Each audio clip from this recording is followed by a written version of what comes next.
So in this dream on Friday night, all of a sudden I found myself back in the conference room I had been in many years ago. And in this conference room, there was about 8 other men, including a guy by the name of Dr. Clifford Rice.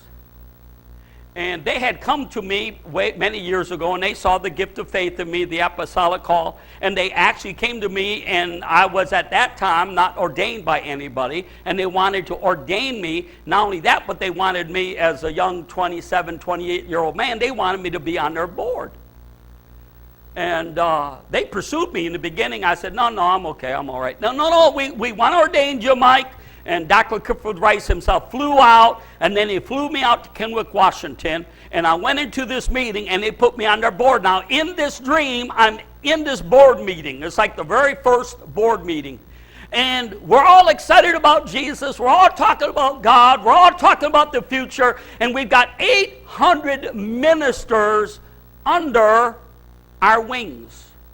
And we're talking about the awesome things that God is going to use this ministerial fellowship of the USA. That's what it was called. And it was started by John G. Lake's son-in-law and daughter, Wilbert and Gertrude Wright.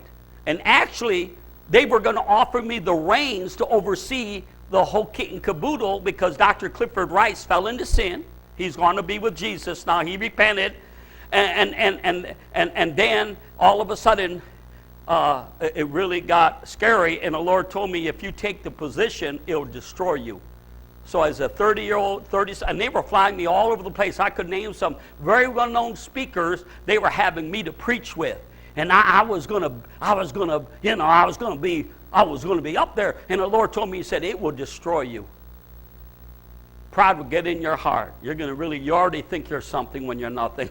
He said, it'll really pop your balloon.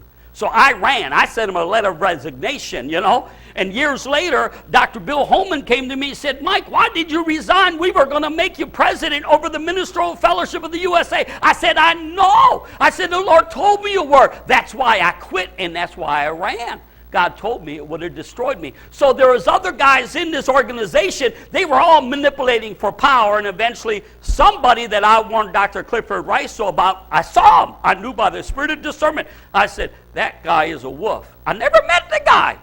Never heard him speak. I met him, and by the Spirit of God, I looked at him, not judging his heart, but by the Spirit. I said to Cliff, Cliff, who's this guy? What? I said, he's a wolf in sheep's clothing. What? Oh, he's been on the board for a year or something. I said, I'm telling you, Cliff, he's going to try to take over this whole organization. Well, he did eventually. But listen to this. So in this dream, I'm in this meeting. The next minute, it's 30-some years later, and I'm looking back at all that transpired in those years. And my heart was so filled with heaviness that in this dream, I was at the point of weeping. Such sorrow filled my heart because all of our well-laid plans, everything that we envisioned had gone sour, and not only did it not succeed, but it was destroyed. All of those ministers were scattered, and that organization no longer even exists. Now, why would God give you a dream like that, Pastor Mike? Well, let me get to the third phase. So, in this second phase, my heart is really, really, really heavy and overwhelmed. In the third part, the Alpha and Omega appeared to me. Christ appeared to me. And this is what He said to me. He said, son, He said, I am the Alpha and Omega. He said, I am the beginning and the end. He said, I am the one who was, who is, and is to come again. I said, okay, and I couldn't speak, couldn't breathe. He said this, nothing has happened in this world that I did not know previously that would not happen. He said, it's going to be okay. I said, what? He said, son, he said, no matter what happens in this world, he said, I am the Alpha and Omega. And then he began to speak to my heart. He said, you see, men have their own motives and their own ambitions.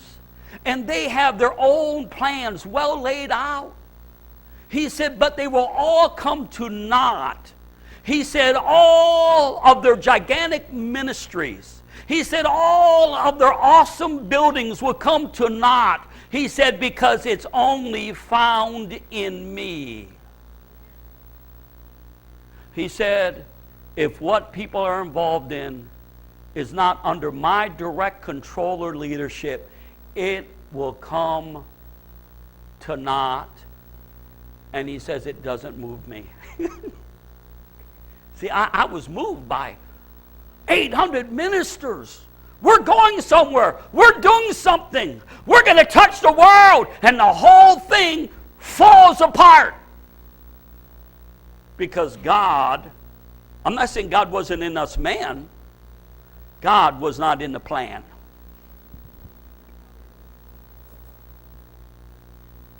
And then I knew at that moment that I'm going to stand before the Lord. And I am going to give an account to the Alpha and Omega. And it was a warning from Jesus. He's saying, son, if it's not all about me, it's useless. That was a dream given to me by God.